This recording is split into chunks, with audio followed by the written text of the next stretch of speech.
Dans un communiqué de presse publié le 18 mai 2023, les cadres de concertation de la société civile pour l'observation des élections, CDCE en sigle, n'approuvent nullement la manière dont la CENI organise l'audit externe du fichier électoral. Faisant partie des organisations membres du CDCE, les réseaux d'organisation des droits humains et d'éducation civique d'inspiration chrétienne, par le biais de son secrétaire exécutif, revient sur les entorses qui entachent ces processus tels que soulevés dans les communiqués. Nous déplorons quelques faits.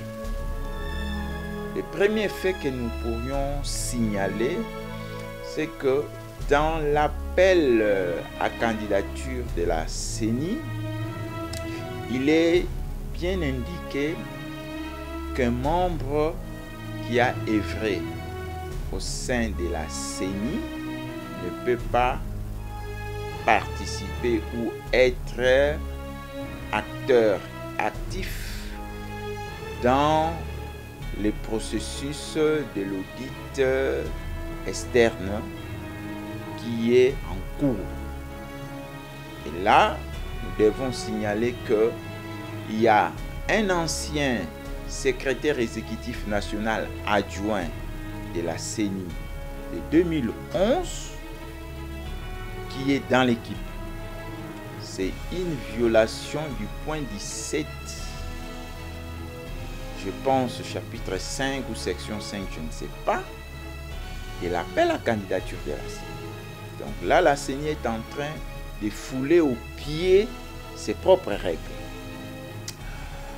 Il y a aussi la question du délai. 6 jours nous semble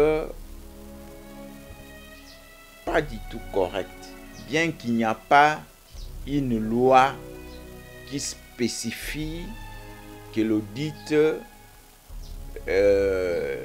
peut se faire en X durée. Face à ces failles, le secrétaire exécutif du RODESIC invite la CENI à replanifier l'organisation de l'audit externe du fichier électoral en lui formulant ses propositions concrètes. La CENI a choisi 6 jours parce qu'elle entend à ce qu'elle puisse respecter ces délais. Nous venons avec une proposition d'organiser un audit d'au moins 15 jours. Évidemment, ça va déranger l'agenda de la CENI parce que les autres opérations vont connaître des modifications.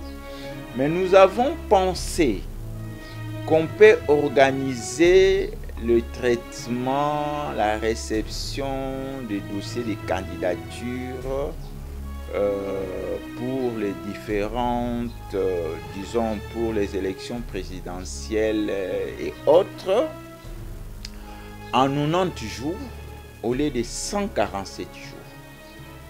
Et là, ça permettrait à la CENI de pouvoir organiser cette opération concomitamment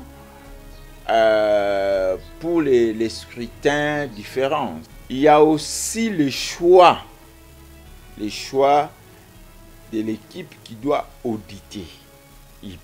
La CENI peut associer ces individualités, mais tout en cherchant où trouver un cabinet crédible, un cabinet de renom qui peut assurer tout le monde. Si la CENI ne revoit pas l'organisation actuelle de l'audit externe du fichier électoral, les conclusions de ces processus ne pourront malheureusement pas réduire la méfiance à l'égard du fichier électoral, mais aussi du processus électoral, estime le CDCE.